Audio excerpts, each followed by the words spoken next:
Assalamualaikum warahmatullahi wabarakatuh. Waalaikumsalam warahmatullahi wabarakatuh. Ya, alhamdulillahirabbil alamin wassalatu wassalamu ala asyrofil anbiya wal mursalin wa ala alihi washabihi ajmain. Amma ba'du. Allahumma sholli ala Muhammad wa ala ali Muhammad. Baik, para pemirsa semuanya, di hari ini kita dapat bisa sharing dengan salah satu ustadz di Nur Hikmah. Hampir 8 tahun ya berkiprah dalam dunia pendidikan di Nur Hikmah, yaitu Ustadz Asrori. Assalamualaikum Ustadz. Waalaikumsalam. Kita masuk Nur Hikmah bareng kan ya? Bareng. Iya. Tahun yang sama. Jadi kita ini masuk Nur Hikmah ini selisih bulan. Jadi Ustadz Asrori itu bulan apa ya? Maret kayaknya. Antum Maret, dan itu bulan-bulan April. Jadi memang nggak jauh berbeda ya satu generasi dengan Ustadz Asrori. Ustadz Asrori ini adalah wakil kepala sekolah di SMP Nur Hikmah pada bidang kesiswaan Ustadz ya. Ada periode kedua, Masya Allah. Dulu sebelum di kesiswaan, Ustadz Asrori ini adalah salah satu koordinator Quran. Sebelum ada SMP, beliau menggawangi koordinator Quran di SD Nur Hikmah. Mungkin ayah bunda sudah cukup kenal. Nah, ketika di SMP, beliau juga pernah diamanahi selaku koordinator Quran di SMP Nur Hikmah. Hampir berapa tahun Ustaz?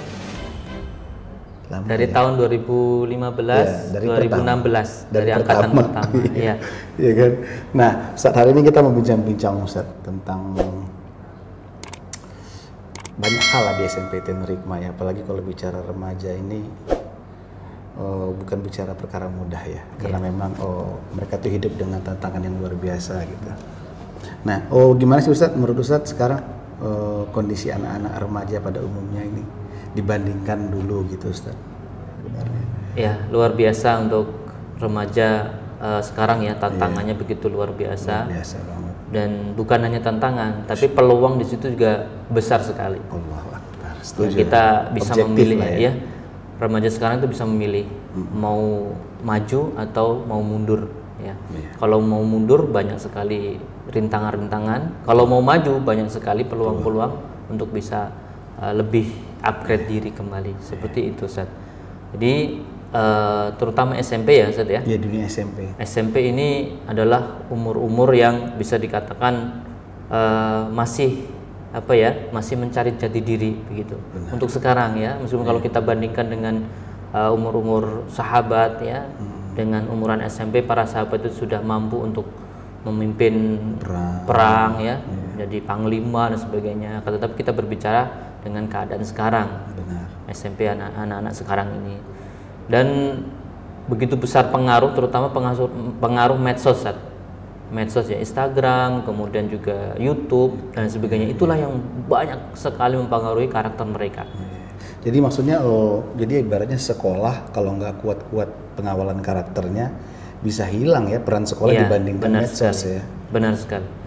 Dan medsos ini yang paling berpengaruh kepada pemikiran mereka. Kita bayangkan saja ya. Kalau yang dikonsumsi mereka itu adalah sampah ya, contohnya YouTube yang ditonton itu nggak bermanfaat sama sekali ya. Kemudian Instagram, semuanya masuk ke otak mereka.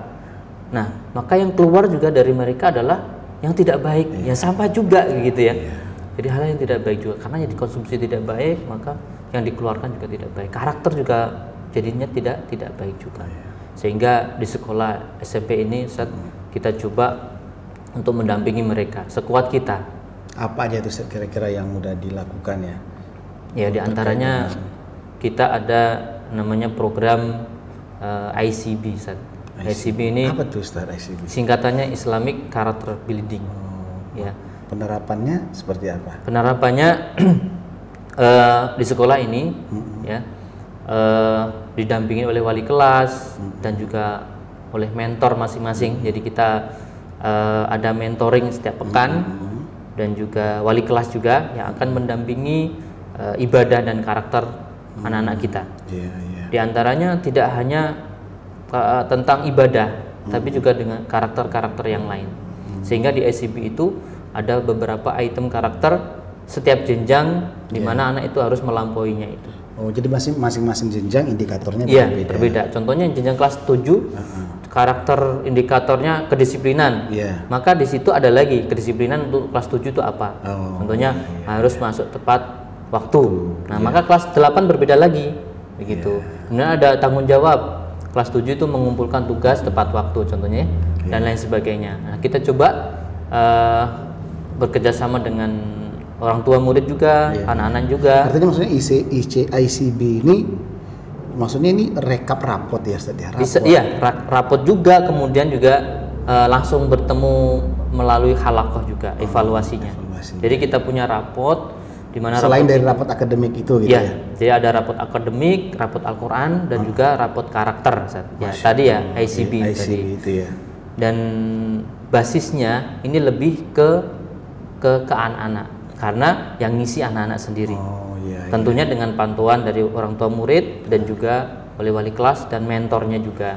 Seperti itu. Contoh sholat 5 waktu kita tetap ingatkan terus karena sholat ini adalah ibadah yang tidak boleh dalam keadaan apapun, dalam usia berapapun, ketika masuk sudah balik maka tidak ada halangan apapun yang bisa menggugurkan sholat itu. Maka ini penting sekali, sholat itu yang pertama, prioritas kita. Seperti itu. Tapi dampak ICB ini terhadap karakter anak-anak di SMP Nur Hikmah terlihat ya progres perubahannya ya. Kalau kita melihat melalui data, sangat terlihat data yang kerekap ya, karena setiap semester kita rekap juga ibadahnya anak-anak, sholatnya, kemudian sholat malamnya, tilawahnya, kita ada update datanya seperti itu. Dan untuk keseharian ya, kita akan terus maksimalkan kembali Ustaz, terutama untuk kerjasama dengan orang tua murid. Ya memang tidak bisa signifikan ya untuk anak ini berubah langsung gitu ya. Progres seperti itu. Ya, karena memang kesuksesan seorang anak itu nggak hanya depend ke sekolah, tapi juga sekolah, orang tua, juga guru gitu kan. Jadi kombinasi itulah yang membuat anak itu bisa sampai pada cita-citanya. Karena kita ada ruangan-ruangan tertentu yang tidak bisa kita rangkul seperti itu ya. Tempat-tempat tertentu yang mungkin di rumah, adanya di rumah gitu ya. Tapi anak-anak di Nur Hikmah ini kalau menurut antum tadi itu adalah terkait dengan sholat, tapi hampir 100% sudah komitmen dong dengan sholatnya Ustaz ya? Masih ada yang ya telat ya. Targetnya bukan targetnya bukan sholat, tapi sholat tepat waktu ya. Sholat tepat waktu. Seperti itu. Targetnya. Jadi kita juga berprogres juga. Sampai sekarang yang namanya tepat waktu kita ini 15 menit ya. Diasumsikan itu sudah tepat. Tidak langsung tepat waktu azan selesai langsung sholat, tidak ya. 15 menit, bahkan ada sholat isya itu sampai 30 menit itu dihitung tepat seperti itu ya, berproses. Artinya memang beban itu tidak langsung sebesar itu dipikul sama mereka ya. Kita juga kan pernah melaluinya juga, bagaimana pemuda itu ya, seorang anak SMP itu untuk melalui itu cukup berat juga seperti itu. Jadi memang tahapan-tahapannya itu terukur lah ya, langsung diberikan. Seperti tilawah juga kita tidak banyak-banyak ya, yang penting istiqomah itu paling penting ya. Masya Allah.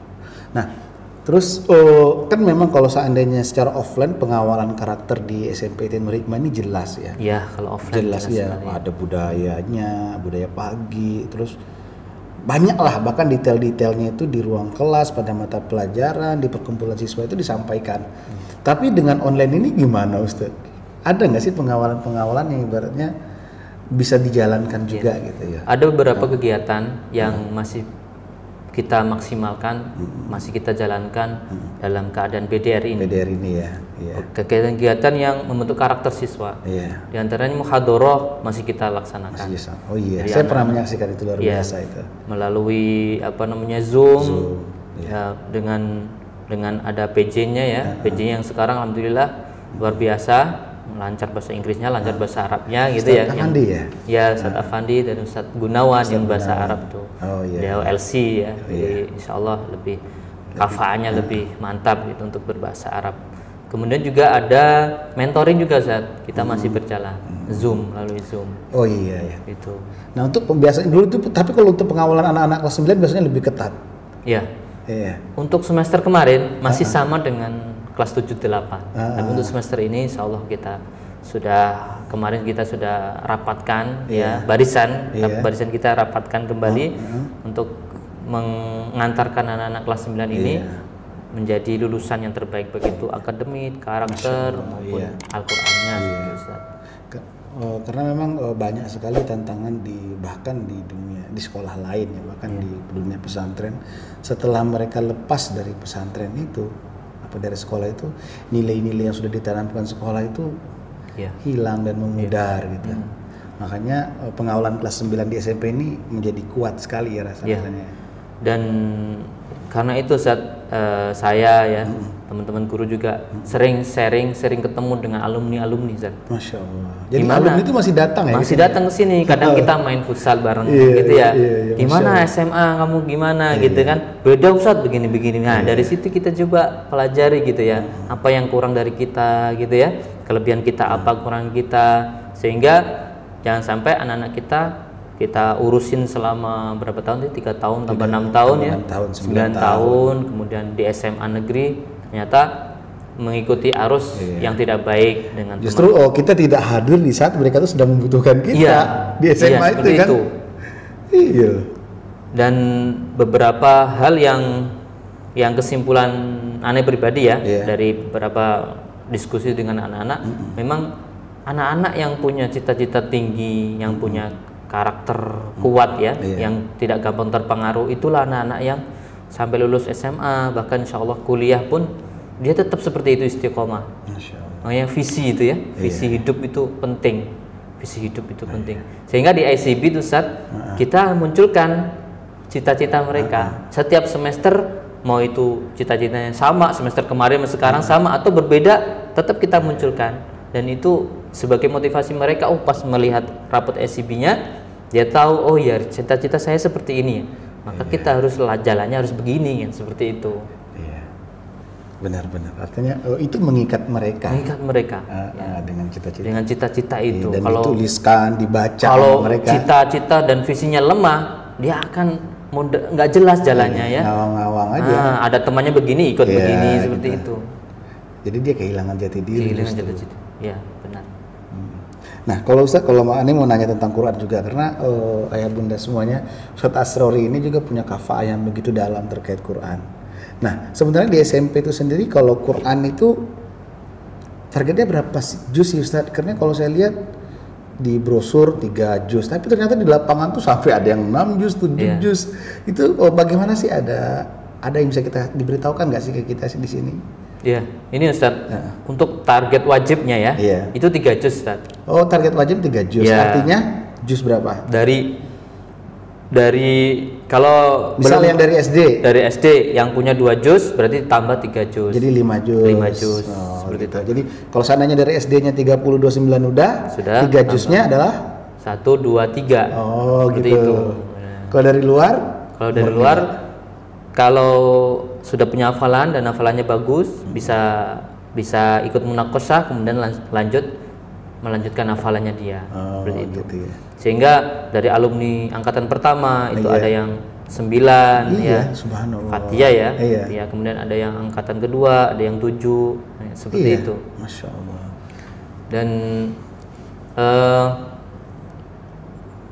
kalau ada siswa kita atau siswi kita yang belum mencapai 3 juz,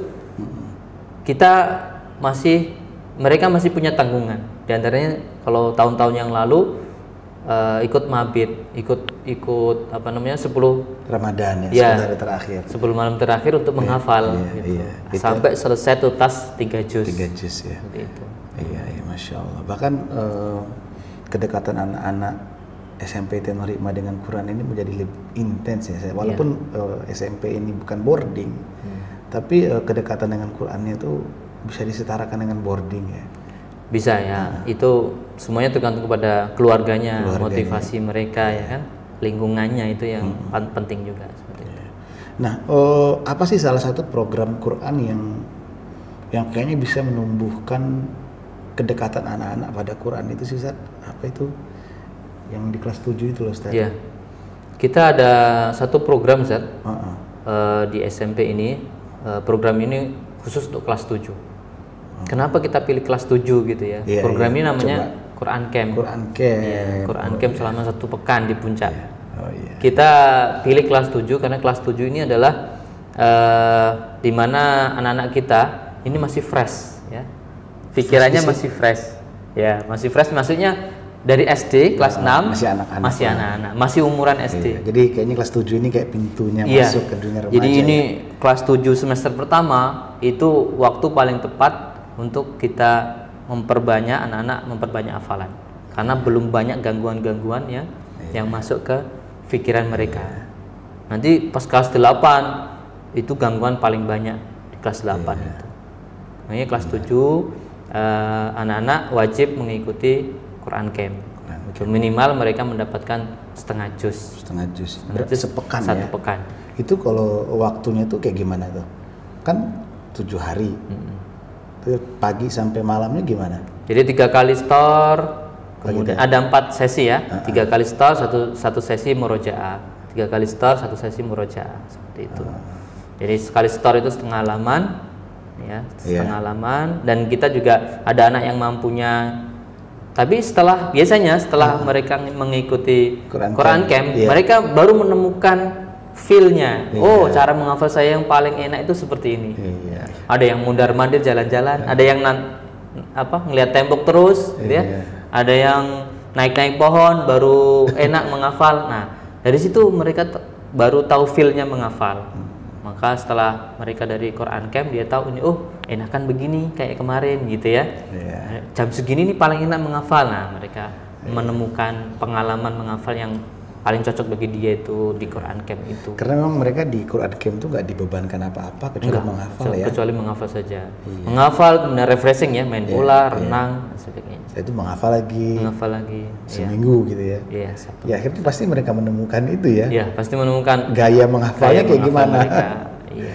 Dan memang dalam perjalanannya juga alumni kita itu ya momen Quran Camp ya kalau di kelas 7 itu sesuatu yang sangat terus diingat gitu loh. Karena yang selama 1 pekan bisa dengan keluarga itu pertama kali mungkin ya. Bisa dengan keluarga, mandiri, kemudian sesuai dengan disiplin ya. Waktunya, waktu sholat, makan. Walaupun English Camp itu 2 pekan dan lebih jauh dibandingkan lokasi Quran Camp, tapi yang paling memorable itu justru Quran Camp, Ustaz. Iya. Ada sentuhan yang berbeda di Quran Camp ini dibandingkan English Camp. Iya, benar. Iya. Subhanallah. Tapi tahun ini kita belum Nanti bisa. Gimana solusinya SMP itu Nur Hikmah?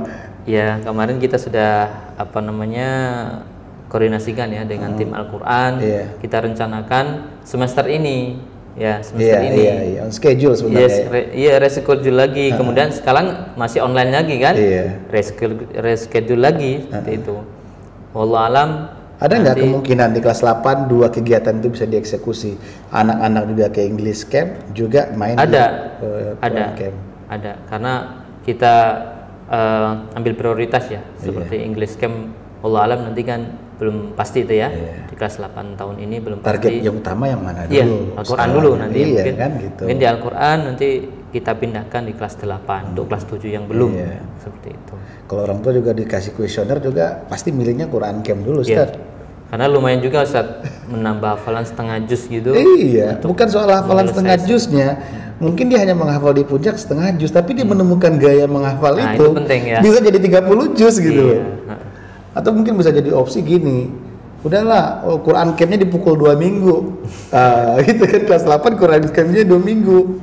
Lebih prioritas lagi gitu loh. Bisa itu. Jadi English Camp-nya mainnya di tempat lain, di sekolah aja gitu kan. Tapi Quran Camp-nya dipanjangin gitu. Vaksin kan udah turun tuh. Antum sudah divaksin? Gak tahu deh. Antum bukan yang duluan. Itu. Terus ini ya, tapi yang paling mengesankan dalam mengajar anak-anak Al-Quran itu mungkin ada pengalaman, Ustaz. Iya. Gimana, Ustaz? Cerita dikit, Ustaz.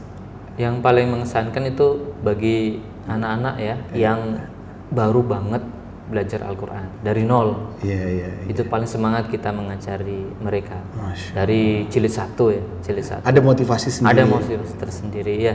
Dimana kita mengharap gitu ya, dengan anak ini bisa membaca Al-Quran, kita juga dapat pahalanya dan sebagainya. Apalagi anak-anak yang sebelumnya mungkin bisa dikatakan mu'alaf ya keluarganya ya, dan belum pernah dapat sentuhan Quran lah ya. sentuhan Al-Quran gitu. Orang tuanya juga belum bisa membaca Al-Quran karena mu'alaf gitu.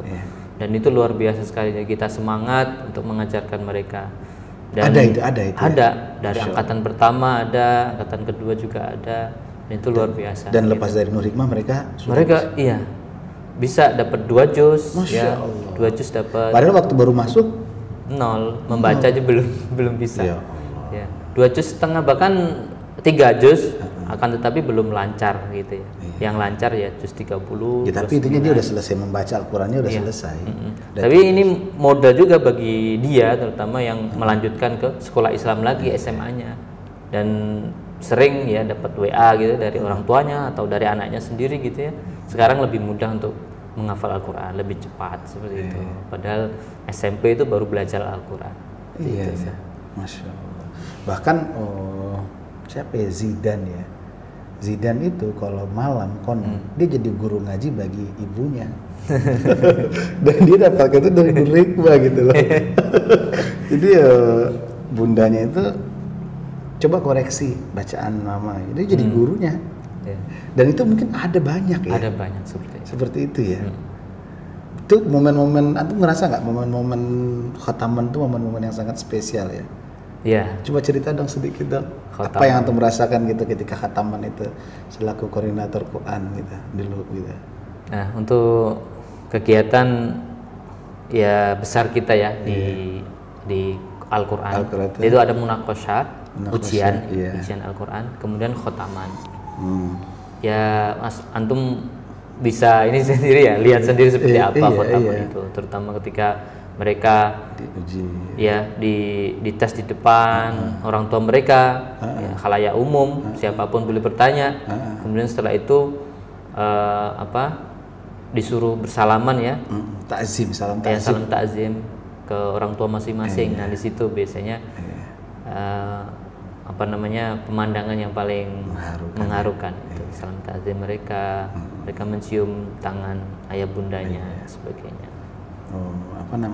Bahkan dulu tuh waktu SMP acara khotaman perdana ada Pak Lurah datang Pak Lurah datang dan dia bilang ini momen yang paling religius dalam hidup saya. Ketika saya melihat ada anak-anak, selama ini dia mendengar anak-anak menghafal Quran, hafal 3 juz, 10 juz, tapi dia tidak pernah lihat anak-anak itu diuji. Iya. Tapi di Nur Hikmah uji publik ya. Masya Allah. Apalagi Ustaz kira-kira? Nggak bagi, jadi Ani ulang lagi ya. Jadi ada kebanggaan tersendiri dong ya bagi guru Quran atau guru Indonesia. Ketika ada anak-anak nggak bisa baca Quran, tiba-tiba setelah ini dia udah menghafal Quran gitu ya. Iya. Luar biasa itu. Jadi anak-anak seperti itu yang biasanya yang selalu kita kenang gitu ya. Karena sering kita WA juga. Gimana sekarang? Hafalan sampai mana? Seperti itu ya. Itu anak-anak yang dari nol lah ya. Dari nol. Belum bisa alif ba ta belum bisa. Iya, Masya Allah. Antum juga udah kenal paling anak-anaknya ya. Dari angkatan pertama ada, angkatan kedua ada juga seperti itu. Padahal mereka kadang-kadang SD-nya di sekolah Islam loh itu dulu. Alhamdulillahirabbil alamin. Nah mungkin terakhir Ustadz, langkah-langkah yang mungkin akan antum melakukan di kesiswaan ini agar anak-anak kita ini tidak hanya sukses secara akademik, tapi juga mereka tuh bisa hidup dengan zaman yang kayaknya udah, kita nggak tahu deh gimana ke depan. Kalau sekarang aja nih kita masih muda begini. Anak-anak sekarang itu kayaknya tantangannya makin berat. Bayangin deh kalau 10 tahun lagi apa yang terjadi pada dunia ini gitu kan. Apa nih kira-kira Ustaz?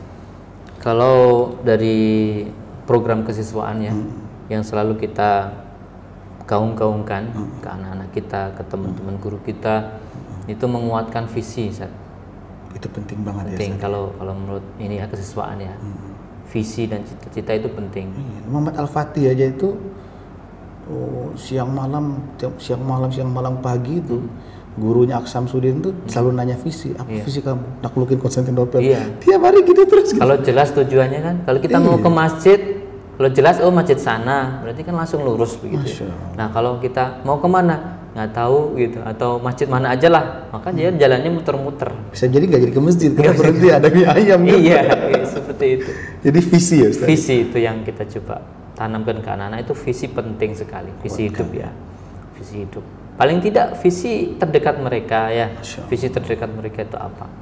Ya, tetap kita akan sampaikan bahwa visi terbesar adalah masuk surga dan sebagainya. Akan tetapi di dunia ini juga ada wasilah-wasilah ya, atau jalan-jalan mengantarkan kita ke surga. Di antaranya itu cita-cita yang luhur gitu ya di dunia ini. Jadi dulu tuh emang kata visi itu kayak ngawang-ngawang ya. Ngawang ya. Saya dulu juga begitu. Iya, tapi sekarang ternyata itu jadi kayak arah bener ya. Arah bener. Yang nuntun kita banget ya. Ya kalau kita punya visi kan nggak mungkin kita melakukan sesuatu yang di luar atau yang menghalangi visi itu kan, yang menghalangi jalan visi itu. Visi itu jalannya ke sini, kita ngambil ke sini ya nggak mungkin. Ya, dengan tahu visi maka dia akan lurus ke sana, seperti itu. Iya, Masya Allah. Jadi itu ya. Sebenarnya itu fundamental dong artinya itu ya. Wah, visi, sholat juga gitu. Mau dikasih medsos apapun, kalau dia jelas visinya, ini nggak manfaat. Justru bisa membuat dia jadi lebih hebat dengan medsos itu, ngebantu dia kayak di awal tadi ya. Benar. Orang yang sekarang ya, orang-orang hebat tuh munculnya dari mana? Bukan dari sekolah, bukan dari belajar otodidak, dari YouTube, dari mana aja gitu. Tapi ada yang hebat yang dimiliki oleh SMP Tenor Hikmah ini adalah apa? Kita bisa membawa dua hal yang terbaik, akademik dan Quran. Yang seperti dulu ulama-ulama kita kan, satu sering bilang di forum-forum apa? Ulama-ulama itu sebelum mereka belajar mereka menghafal Quran gitu ya. Ya Ustaz ya. Benar gak sih? Saya bagaimana Ustaz? Ya, karena Al-Quran itu adalah ilmu atau bacaan ya, yang tidak akan habis. Kita gali, kita baca ribuan kali pun di situ tetap ada ilmu.